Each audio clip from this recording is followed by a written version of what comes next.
Hey, I'm Rabbi Rod from West Coast Cast. Good morning, and I want to say it's a privilege to speak with you this morning because we're going to do our very first ever podcast to Nigeria. And so, one of the reasons why we wanted to do podcasting to start with was to bring you stories from around the globe, not only from the persecuted church, but from churches all over and communities all over the world, and to share them inside of our own community. So today, again, our first ever podcast to Nigeria. We're going to be speaking with a very close and personal friend of mine, Mr. Ibrahim from Nigeria. We hope that you enjoy this content and that you'll get to see maybe a piece of the globe that we haven't shared before. And so Nigeria, much turmoil, much terrorism, and a lot of suffering, but also a lot of hope, faith, and a lot of restoration. So we hope you enjoy the podcast. Thank you again for viewing and tuning in.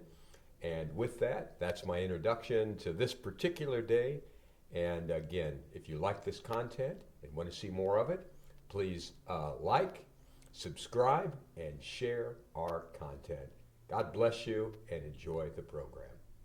No. All right. Welcome to the podcast today. Welcome to West Coast Cast and Covington Community Church. Today's episode takes us into maybe a world that many of you have only heard about in the headlines or watching the news, and that is we're going to be looking at Nigeria today. And I have a very special guest that I'm going to introduce in just a minute, Mr. Ibrahim. And so oftentimes conflict, displacement, and terrorism can reshape entire communities, and that is certainly true in Nigeria. But we're going to see today stories of faith, courage, and hope, which are rebuilding lives every single day in communities across Nigeria. So we're going to focus primarily on a community called Gerku and an internally displaced camp where thousands of families have fled violence and are working to start again. In the middle of unimaginable losses, something extraordinary is happening. Hospitals are being built, schools are opening, and children are learning computer skills and life as churches help rebuild entire communities. At the center of this work is the Church of the Brethren in Nigeria, also known as the EYN, a community of believers who have faced persecution and hardship, and yet responding to such despair, they meet it with service, forgiveness, and faith in action. Today we're going to be talking about Nigerian life and what it's like to live through terrorism, to live in communities that are hit hard by persecution and terrorism. And so we're going to be looking at some of the realities of what that means, displacement, and facing challenges with the Nigerian Christian community. The tangible products or progress that's being made in Nigeria is nothing short of extraordinary and heroic for the people of Nigeria. And so we're going to be looking at the hospitals, schools, and computer centers that are bringing hope to a brand new community. And most importantly, we're going to hear stories of people who have refused to let suffering dictate their lives, but they're being shaped basically by hope, inspiration of others, and of course by the Christian community there and others as well. So they're not going to let discouragement and terrorism have the final word. If you've ever wondered what survival under pressure is like, then the stories that are taking place for Nigeria is certainly stories of hope. And it's a tremendous conversation that we're going to have today. And if this is the kind of conversation that you'd like to hear, you have tuned into the right podcast. Again, I want to welcome you, and I want to welcome my esteemed guest, Mr. Ibrahim from Nigeria. Ibrahim, welcome to the podcast. Welcome, sir. Yeah, maybe we can talk a little bit about how we got to meet each other and your first experience in America. You were here, 2018, and you were here for a year. and our community helped sponsor you as you were bringing teaching techniques. You were learning them here to bring them back to the state of Nigeria, back to the country of Nigeria, and to share them with the communities that you serve. Maybe you'll talk a little bit about your American experience, Ibrahim. Welcome and good morning again. Good morning, and thank you very much for considering me to such a nice and wonderful broadcast about Nigeria. First of all, I went to United States in 2018 as a Montessori expert. I received my training and Covington Community Church in the United States. They sponsor my training, and I came back here to Nigeria in the IDP camp, training the children about the Montessori education. And I have seen the impact and the importance of Montessori education in the life of our children. All the children that they got a knowledge of Montessori education, they are the ones doing the best in the schools. Thank you very much. And also, here where I am now, right now, I am in the IDP camp, internally displaced people. A lot of people were tested in their villages, in their hometowns, in their houses. Our houses were burned to ash. Some of us were killed. Our parents were killed. Our brothers, our sisters were killed. Our friends were killed. Not because of anything, because of our faith by the Boko Haram. So we have to run away and leave our areas, stay in the IDP camps, very far away. As I'm talking to you now, in my area, I am from Borno State, in Goza local government, in Goza East. So in Goza East, no anybody is living there out of the terrorists. Only the terrorists are living there.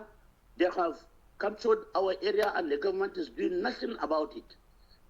So here in the IDP camp, we have a lot of people, both children, all of us, the total population, we are more than 7,000 here in the IDP camp at Gurku. But to God be the glory, once there is life, there is hope. That is one of the strongest things that I learned when I went to the United States. I never dreamed that I would go to a country called the United States.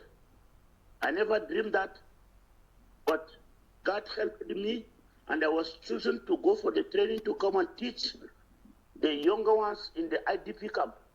I did that, and I'm still doing that up to date.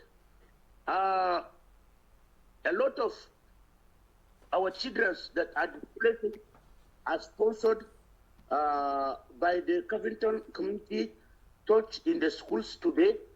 And they didn't stop there in sponsoring our children to the school. Covington Community Church built us a wonderful and a nice mission school. Hopefully in some months to come or some days, maybe it will be commissioned and it will be started very soon. And Boko Haram started in Borno State. That's where the headquarters of the Boko Haram is. Thank you. Man, that's an amazing story. It's been almost 10 years since you've been here, since 2018. And I first met you when you were basically training here. I first met you at our school, Real Kids Learning. And it was fantastic to meet you then and just to kind of see what you were going to do and to take a tour of our school and our community. And there's some famous stories about you in snow, because I don't think that you'd seen snow before, and experiencing that in Washington State and in some of the mountains that we have here, Mount Rainier. Maybe you want to share just a little bit about that, and then we'll talk about maybe some of the things that you've seen for terrorism. We'll talk really about, it's the elephant under the doily about terrorism and how and why that you do some of the things that you do, and of course the other communities that you support. So, yeah, if you want to share a little bit about maybe our first meeting and your educational experience here in the U.S. Honestly, one day when I was just sleeping, it was around 5 o'clock in the morning.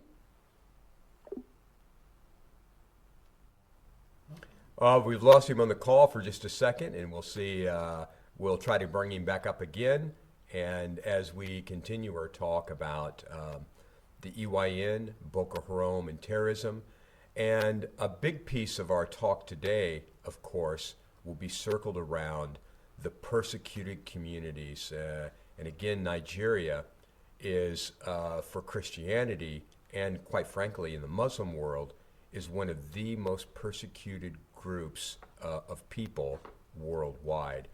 And it has been the subject of American interaction with the Nigerian government, and also much aid, but very little is actually known about the Fulani or Boko Haram or some of the issues that are there. So we kind of get glimpses of what this is like in our headlines, but we don't really know a lot about it. And so Ibrahim is one of the rare Nigerian visitors that has actually been here for training and education, and has worked with many of our communities. And so we're trying to bring him back up on the phone. So it is Nigeria that we're talking to. And so, yeah, it can be a little complex on the tech, but here we are back on WhatsApp. And we'll see if we can't. We can't hear it. We can't hear him. We can't hear him yet. It says we're connected. But it says we're connected. So. I can hear you clearly. Okay, and there we're back on again. So, hey, barring technical difficulties, just in our communication, I wanted you to share, Ibrahim, just about maybe your cultural experience, snow, weather, and maybe some of the differences that you see in American Western life versus maybe some of the things you experience day to day. So, yeah, welcome back. Yeah, I experienced the snow, the issue of snow. One day I was shocked. I was even like, what is this?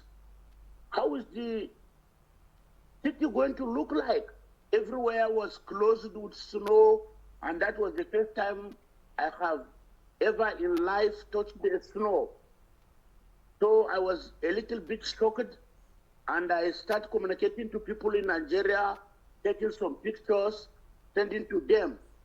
Then when I went to the church on Sunday, when I was introduced, after the church, there were a lot of wonderful ladies to remember, like Mama Ruth, Jill Gout, Pastor's wife, Pastor Mark's wife.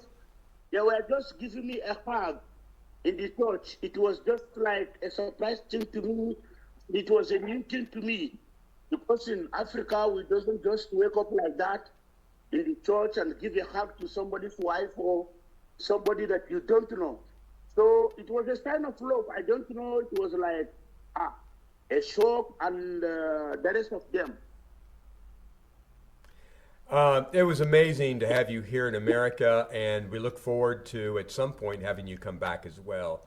And we have been together twice in Nigeria, and that was phenomenal. Yes. And we were looking to build relationship and just establish ties in Nigeria, and that's already been a few years ago. That's been 4 years ago. And I have to say that the hospitality of Nigerians is absolutely incredible, and the welcome that received both by you and by Nigerians and the EYN is incredible. I just want to say about the EYN that the EYN is the largest Christian community in Nigeria, and they have a really broad reach, into not only into the cultures of Nigeria, but also into the politics too. And so, which is amazing, for being a non-government entity, that they are so well received by everybody across Nigeria. And as a partner, they're fantastic to work with, and I feel especially close to them. And I want to thank basically the current EYN president, Dr. Daniel, and of course the former president of the EYN, my friend and esteemed colleague, the Reverend Joel Billy. And so he was fantastic. And I just admire all of the work and things that you do. And so I want to really talk about the IDP camps and how they came to be. And maybe you can help shed some light on that, Ibrahim, because it's really something that the EYN themselves have picked up. They have reached out to communities and victims of terror and helped establish camps and hope for people. EYN IDP camp is, it's a UN term. Refugee, I think, is maybe something most Westerners or Americans would be familiar with.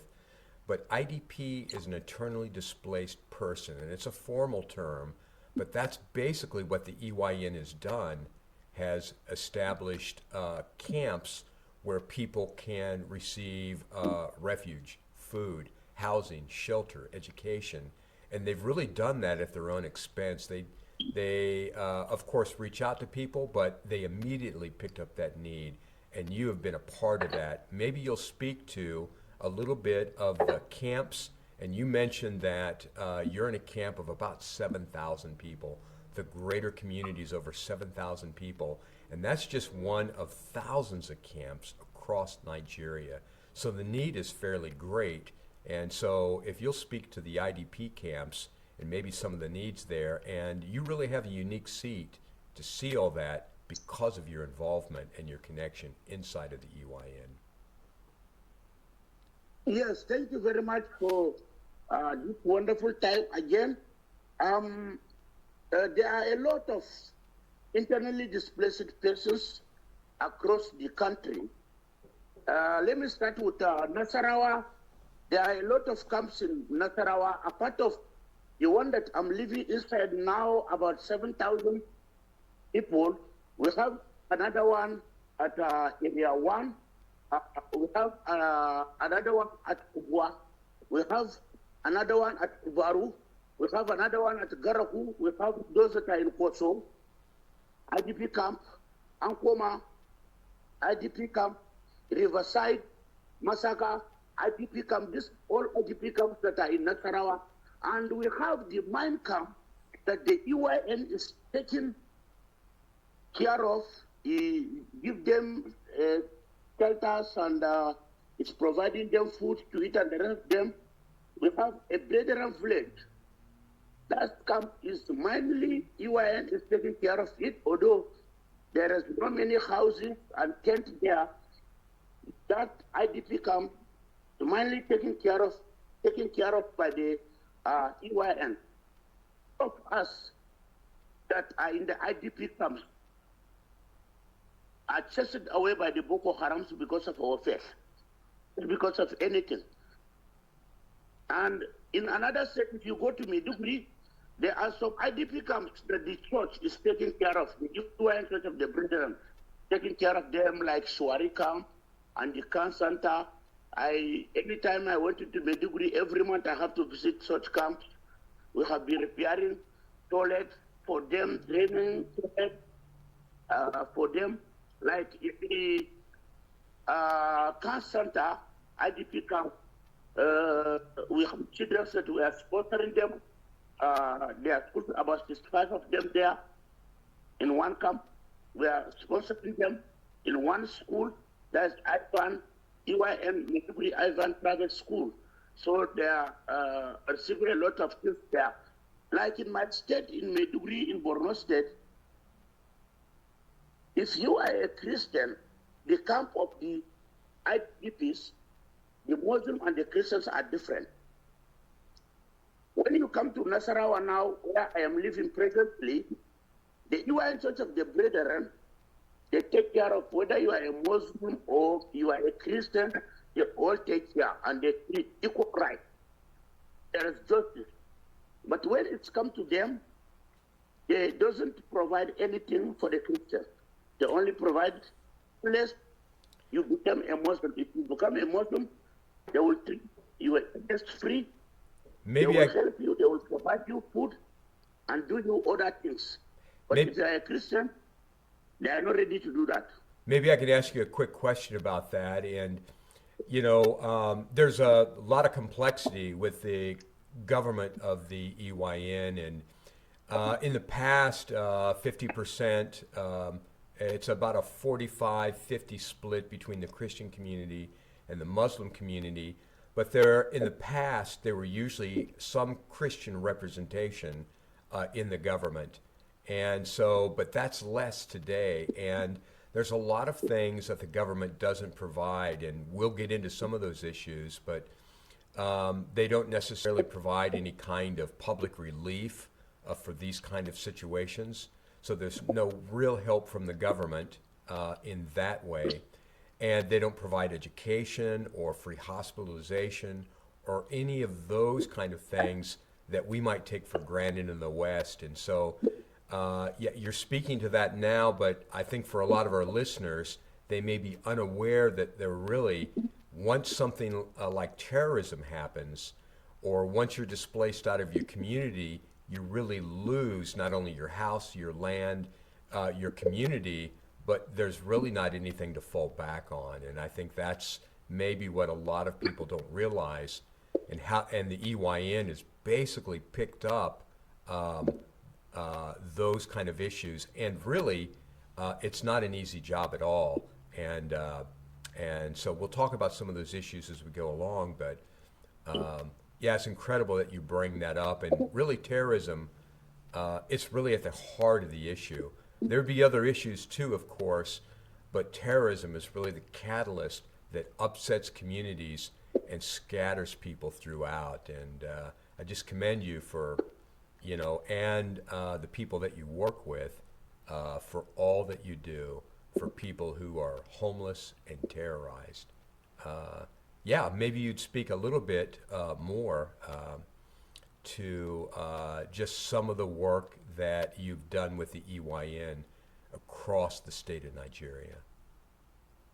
Yes, honestly, the EYN Church of the Brethren in Nigeria have really did a great help to internally displaced peoples. They have been sending out people to do them trauma healing. As I'm talking to you now, I'm a trauma healing expert. I'm trained by the EYN. So they send us to different camps to do trauma healing. Sometimes when food is so hard, they give them, they buy food and distribute it to the internally displaced people. Sometimes, if an emergency happens, they will buy a net, mosquito net, and distribute it to people. Sometimes they will buy Bibles and distribute it to the internally displaced persons. So a lot, as I have been receiving Bibles even from you guys, distributing it to people. So EYN also is doing, the IDPs are plenty, are many. Every state, there are a lot of IDPs. In Taraba State, in Jos Plateau, in Maiduguri, in Yobe State, in Nasarawa State, in Bauchi State, in Kaduna State, a lot of areas, a lot of internally displaced peoples. So EYN cannot take care of the whole these IDPs, but it's doing her own best. That's why the day when we started building this new marvelous hospital at the IDP camp in the Guruku, near IDP camp, people were so excited and so happy because we have been lost in lives. You want to carry everyone to a level, you have to go very far because no close by hospital. I'm looking forward to talking about the hospital, and it's one of two. I want to say Nigeria is one of the few places that I've been to with you that I actually had to take malaria pills because malaria is still a factor there. And so there's a lot of different realities, that you experience in Nigeria, and this is for everybody, not just visitors to Nigeria, but malaria still takes people's lives, and I think maybe we find that difficult here. What's interesting about your background is you're not a pastor, you're actually a teacher and an educator. And so am I. My background is education. And so we worked on a teacher training center to train teachers across the state of Nigeria, particularly for children of terror, to help them recover their lives and to really give them an education and help them basically become not only productive citizens, but help regain some balance in their lives. Education is pretty tough in Nigeria because it's not paid for by the state. It's always by private funding. And so interesting to think about that, but you're an educator. Maybe you can share, some of your journey, which some of that was here, of course, in the U.S. for training, but maybe you can share some of your journey as an educator across the state of Nigeria. We're working with schools in Maiduguri and Karhi and across other communities in Nigeria. I want to say cities, large cities, but we're building a school and have built one right at the IDP camp, and not just for the children of the IDP camp, but for the entire community. As an educator, maybe you'll help shed some light on some of your own journey, your personal journey in education. Yeah, to me, the school building is going to help a lot and is like a trauma healing to the parents, especially to those that they cannot sponsor their children to go to schools. This school is going to shed tears to the parents by God's grace, and children are going to enjoy it. They are going to have a nice and wonderful, credible education. And, when you give an education to a child, you have broken the cycle of poverty in the life of that child. So in the IDP, when I was in the United States, it's very hard for you to see a child is not in the school once is up to the age of going to school. But here in Nigeria, the children that are not in the school, especially the displaced people, are in number than the children that are in the school. The number of the children are not in the school are more than the number of the children that are not in the school. That's an excellent point to bring up, because where we take education for granted in the West, children don't necessarily have those opportunities in Nigeria. So it is not really a luxury, but most children are not in school. And so for you, other communities, and the EYN to build schools for education, it really brings a future. And it is a way to address the trauma. Thank you. Anything more? Like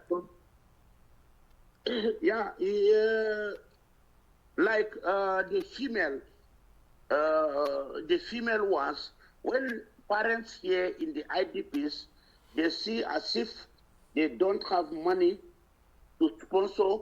Maybe you are having 2 ladies, 2 girls, and 1 boy. There is one man that he was having 14 children. He alone, 14 children, and with 1 wife. So out of these 14 children is only 1 boy that is in the school. All the rest are not in the school. That's amazing. I want to, if I can just maybe mention this, Boko Haram is a terrorist organization that is against the training of women. And so, Yes. and so for women to receive an education in Nigeria is a big thing. And again, like in a lot of countries or places of the world, if someone gets an education, it may be the male or the boy that receives the education, but often women don't. I want to say that is an amazing thing that you're accomplishing, that you're actually helping train women, both in education and basically in job placement as well. And if you'll speak to that, that would be great, Ibrahim. Yeah, as I'm talking to you now, in Michika, in Adamawa State, we have about 55 children. In Maiduguri, we have about 75 children. In Gurku, we have about 68 children that we are giving them a training now in the private schools and Covington Community Church in the U.S. are paying their scholarship. So sometimes it's a lack of money or lack of fund that is making the parents not to put all of their children in the school. Sometimes they fold a paper. If you are having 10 children, you will fold one yes paper in the paper. So you will call your children to pick that paper. The only child that will take that yes is the one going to school, while others will just stay with the parents at home doing nothing. No farm, no anything, nowhere to go. You mentioned Maiduguri, and which is kind of interesting. It was and is the home of Boko Haram. It is actually near the Cameroon border, and we were at a school there, which is a wonderful school. And I think at the time when I was there, the first time I was there, maybe in 2024, it was maybe 2023. It was a school of about 1,000 children, and we helped build a computer lab there, which it lacked that, or the computers were dying there, and that was incredible because it not only helped reach the children and teachers, but also the broader community. But the terrorism there is just incredible. The church that we were at, that sponsors the school, it was burnt to the ground just a few years ago, and it's a church of about 4,500 people.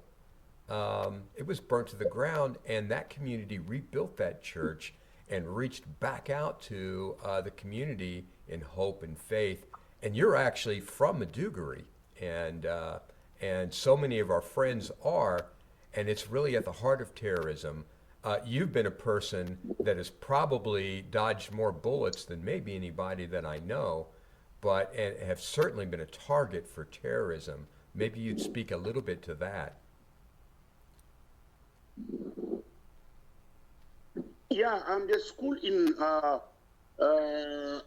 Maiduguri, as you have said, is one of the biggest schools that we are proud of them, and they are training the children very well. Even last week, I was there. The computers that we buy for the IDPs that are on training in that school, I told them that not only the IDPs can make use of it, all the children in the school can make use of it, but there is extra lesson that the IDP children are taking in their school to cover the time when they were not in the school. So they are still now enjoying the computers and doing a proper work there. Every month I go to the school and visit them and see what they are doing. Out of the children that we are paying them scholarship in Maiduguri, out of them have come out with the best result of the West African Examination Council with a clear paper. That's incredible. You guys are bringing education and hope to children in Maiduguri, and it was a pleasure to visit that school and meet with those educators. And I want to talk about maybe kind of shift gears a little bit and talk about some of the medical needs that are there. And on my first trip, I had a chance to go to the EYN headquarters, which is way in northern Nigeria. And it's a place called Karhi. And it was in 2014, it was taken over by Boko Haram. They had an armed camp there. They blew up many things on the campus itself. And at that time, the hospital that was there was completely destroyed. And so we actually took our pictures and stood in the ruins of what was the old clinic and the old hospital. And I can remember the Reverend Joel Billy, who was the current president at that time. He said that hospital had actually helped save his life. And it's interesting that a hospital, as well as education, can really bring life to a community. But one of their needs was to rebuild that hospital. And so we helped contribute to that. Many other partners did as well. And then we just most recently sent about $2 or $3 million worth of medical supply. And the EYN is currently building that with doctors, other staff, other equipment. And it's incredible to watch that take place. That was one of the big needs of the EYN, but it was certainly a place destroyed by terrorism. And it is the only hospital that's in the region. And so I wanted you really to speak to maybe some of the destruction of things like hospitals and really the need for medical care in Nigeria. And we're currently building a hospital as well, our second hospital, which is even larger, in the IDP camp and in that community for Gurku. But if we can talk about Karhi and that hospital, that would be tremendous, the need for medical care. Thank you very much. As you have said, the hospital in Kwarhi was burned down to ash by the terrorism, by the Boko Harams.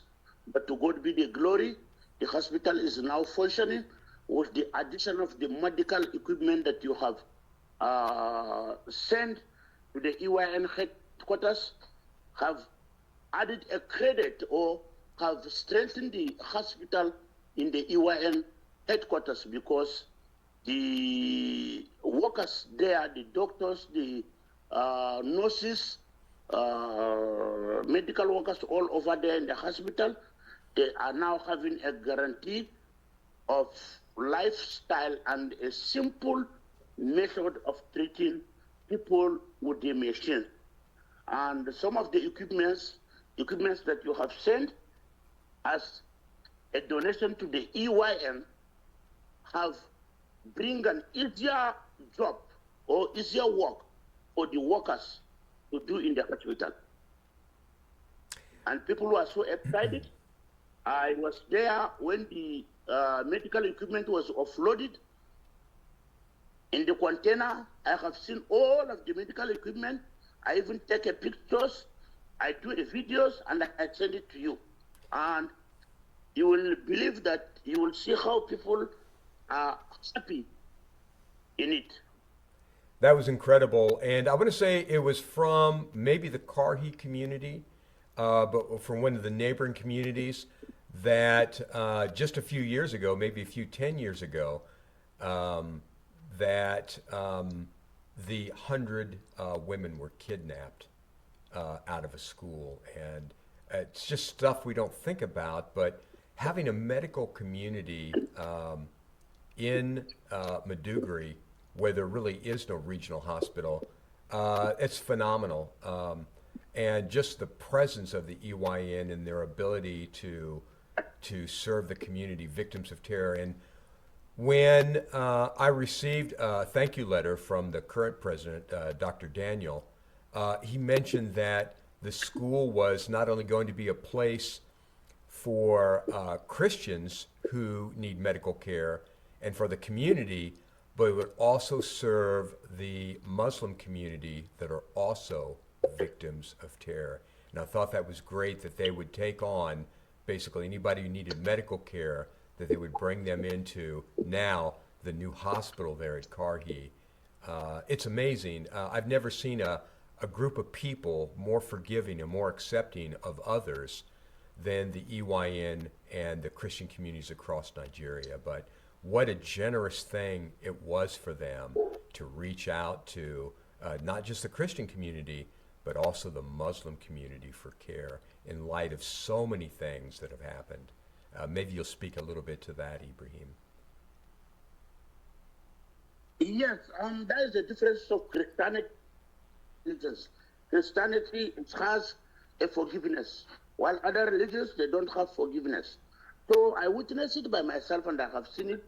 All those that are on need of treatment are going to Kwarhi by themselves and receive a treatment. And nobody tests them out. It's incredible. We're building a hospital as well in Abuja and at Gerku, at the camp. And so you've been a big part of that. You're not just an educator. You're not just a tremendous humanitarian. You're also the international contractor. And so so much of the work that has taken place at Gerku, you have been responsible for, and you've really overseen that vision. And so maybe you'll talk to us a little bit about the current work that's taking place for the hospital at Gerku.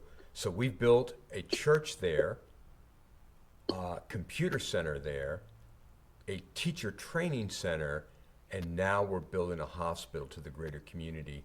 And that's another place where there isn't a lot of medical aid. Even though we're close to the capital city, it's still far enough away that people can't receive medical care. So perhaps you can share with us some of your vision and work toward not only the other projects, but also about the hospital that's being built currently at Gerku.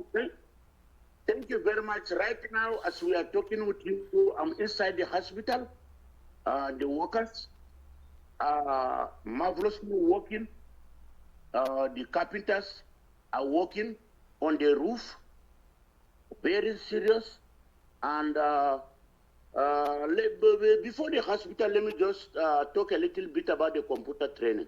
Sure. The computer training, people's youth have been bringing their names that they want the training to be started with them. I have over 300 names now as I'm talking to you. All are youth that they need to get a computer training. Over 300 youth that bring their names, and over 100 adults, they bring their names that they wanted to get a computer knowledge. So this is exciting. People are willing to learn the computer. Students are willing to learn the computer. This computer training that is built, the only challenges there now is the solar. The generator that we are using can easily constitute a danger to the computers, because sometimes the light of the generator is not sound good for the computers. The computer training, over 50 computers inside, people are willing and are happy and are grateful about it. The school, when the parents see that the school is built, everybody was so excited, everybody was so happy.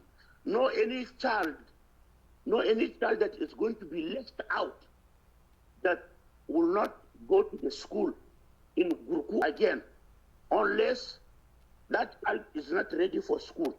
As far as we have got school that you build now, once the school is dedicated, equipment is put inside, teachers are ready, every child must come to school to get an education. Those that are willing to come and get. I know any child in this IDP and away from the host community. From the host community, parents have started bringing an application.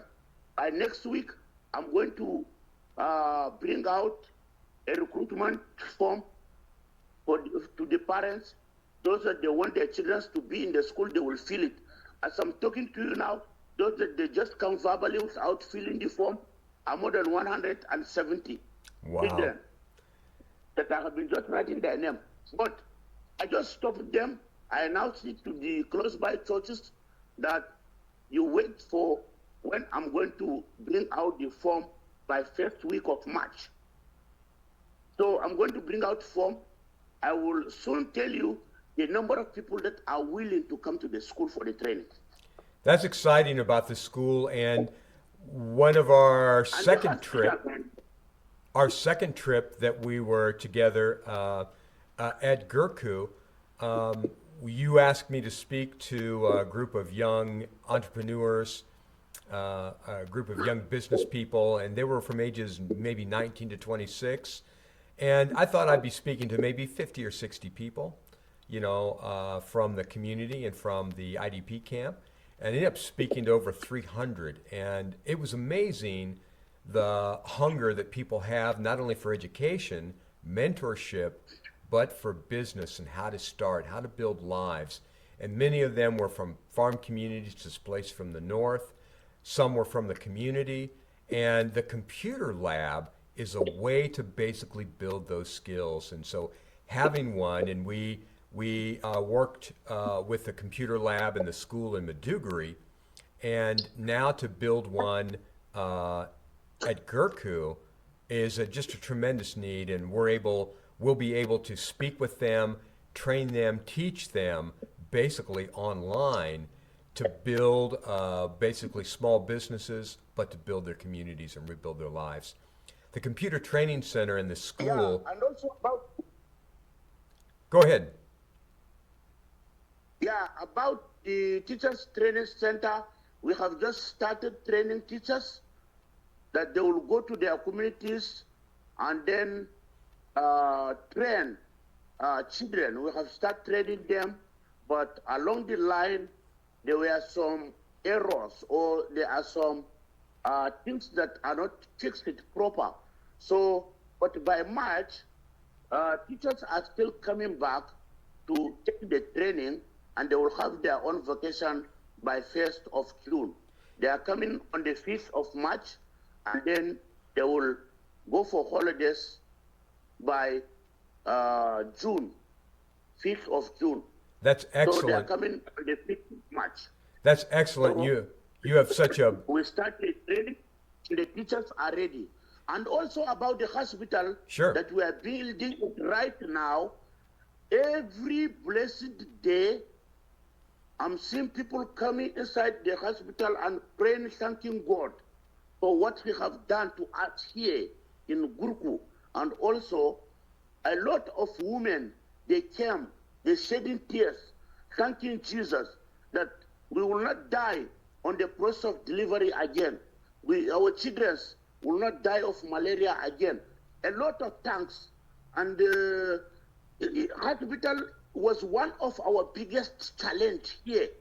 Hospital was one of our biggest challenge.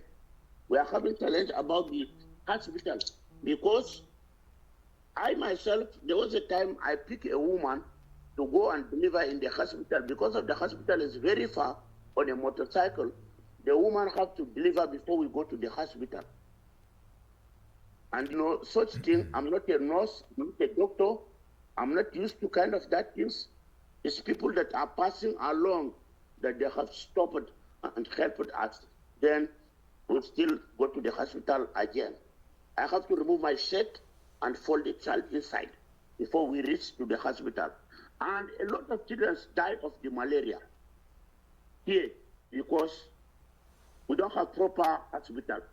The hospital that we are building here, we have the doctor's office, the nurse's office, the card room, the store, the laboratory, the scanning room, the theater room. We have 3 female ward, we have 3 male ward, we have 2 children, ward, we have toilets, we have labor room, we have emergency. And there are some that I didn't mention them that maybe I supposed to be there before. I will note, yes, we have about two laboratories inside.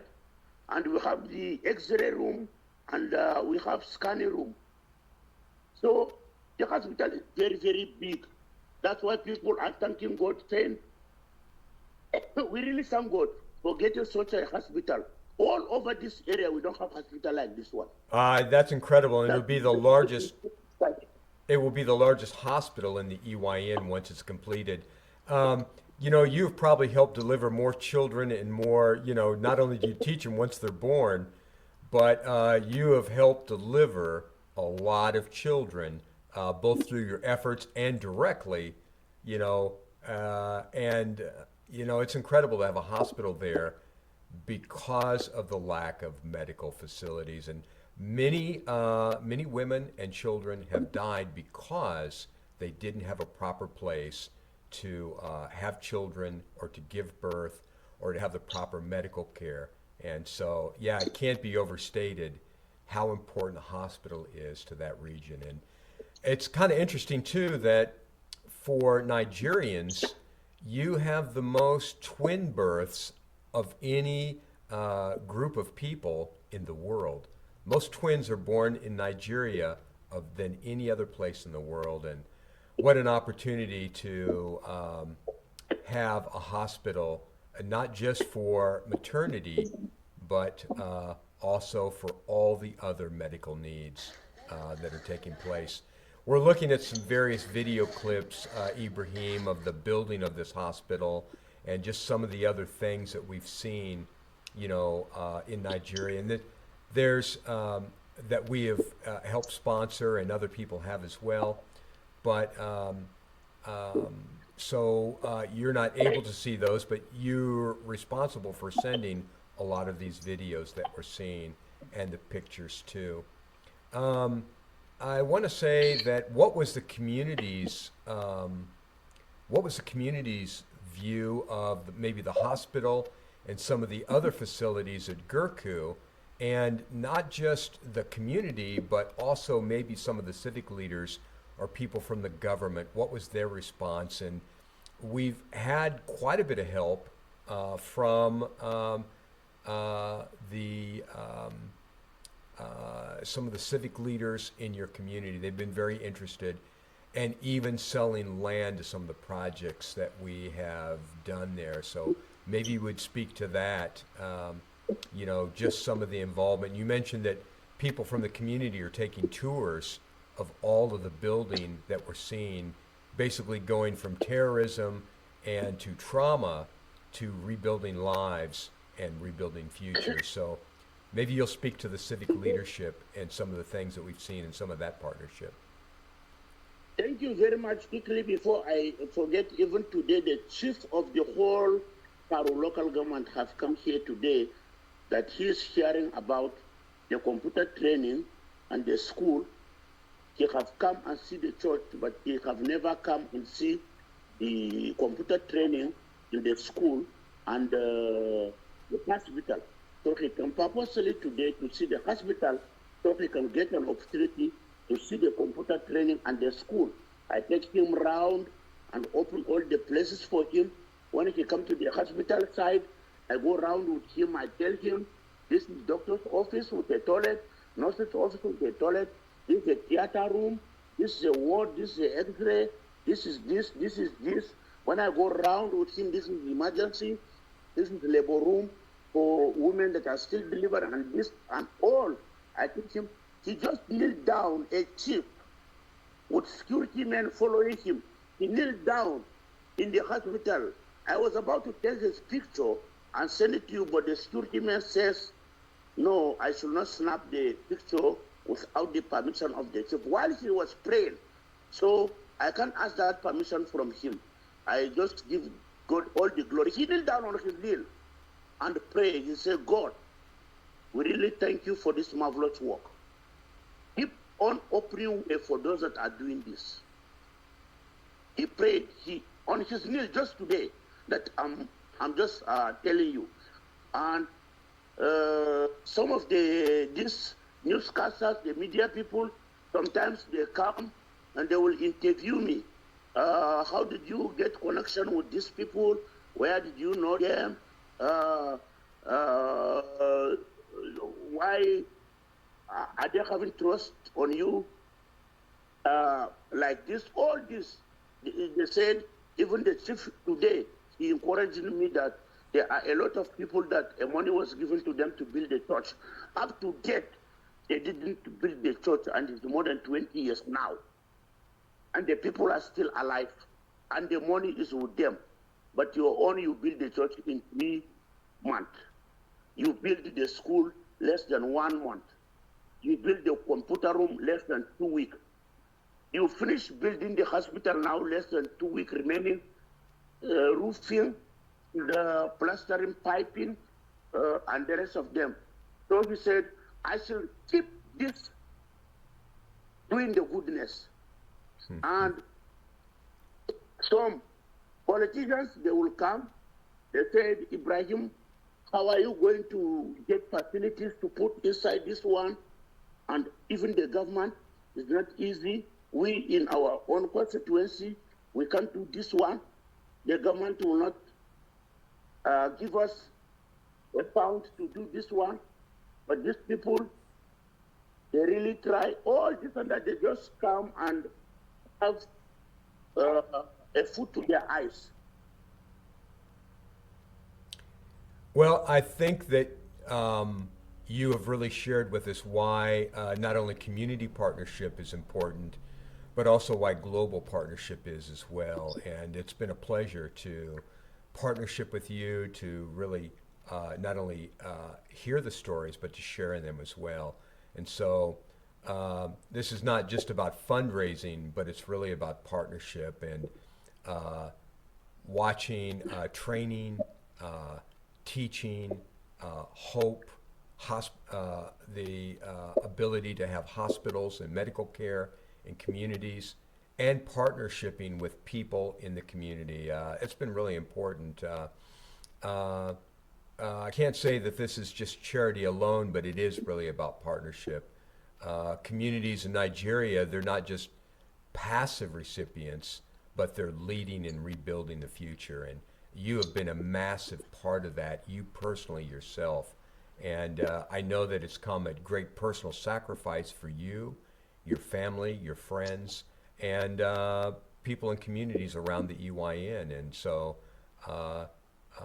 you guys are absolutely incredible. And it's been a pleasure sharing some of this journey.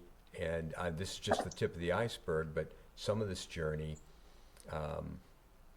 it's been incredible to share it and to see it with you and to watch people's lives get rebuilt.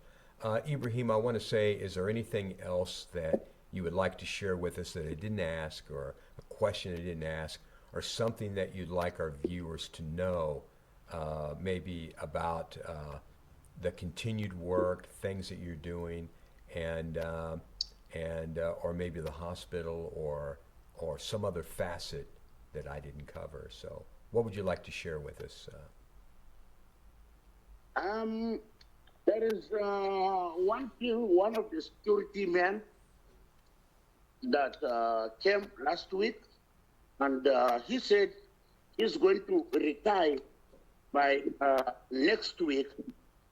He said this school building, character, then he said once you get school teachers, disciplined one, responsibilities, respect, leadership, conflict resolutions. Conflict resolution. Yes. He said in your teachers, you have to get a conflict resolution like you.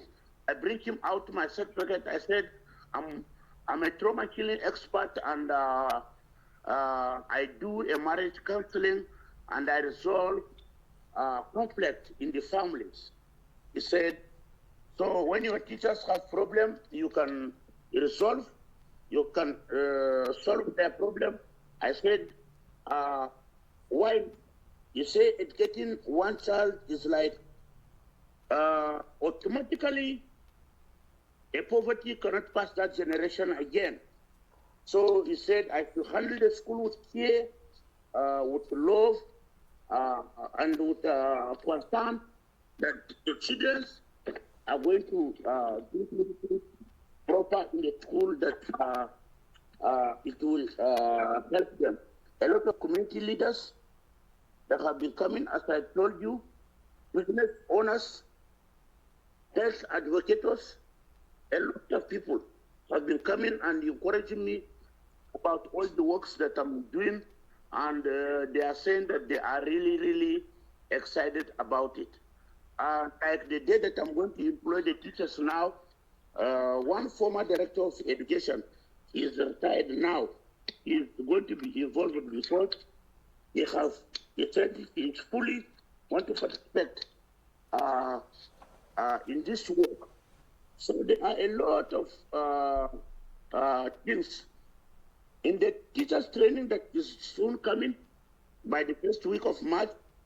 We are going to do trauma healing, giving children stability and routine, teaching coping skills, providing mentorships, building confidence, a lot of things.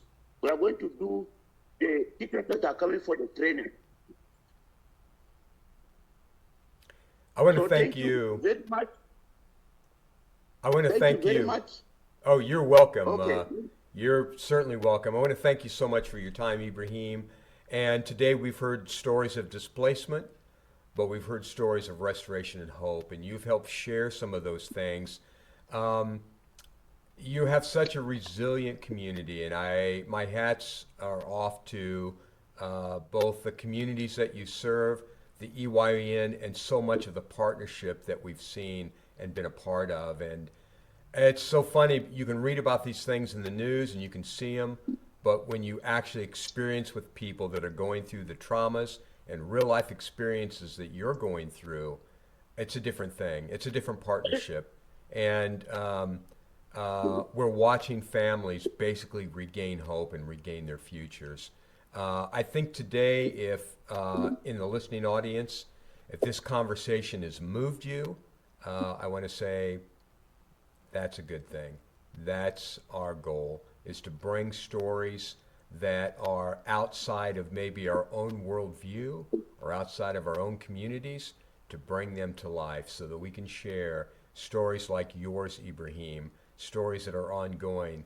The way that you reach communities across the state of Nigeria and people in the worst of situations. They've lost everything and they've lost hope, but you help them regain that. And so if this is the kind of partnership that you'd like to see and the kind of stories that you would like to share and see yourselves, we welcome you to these conversations. And Ibrahim, again, I want to thank you so much for being a part of this podcast. I want to thank our listening audience as well. And I'll say this, if you've liked today's program, please like, share, smash that like button, and share this content. God bless you. It's a pleasure having you, Ibrahim. We're going to see some rollout footage of just some of the things that are being built at Gurku.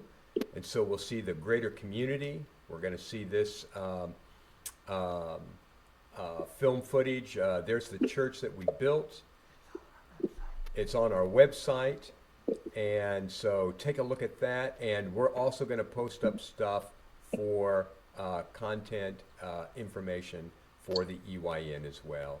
And so this is the greater view of the camp at Gurku and the surrounding communities, including farms that we've helped sponsor, which feed people, and training that has also gone into that.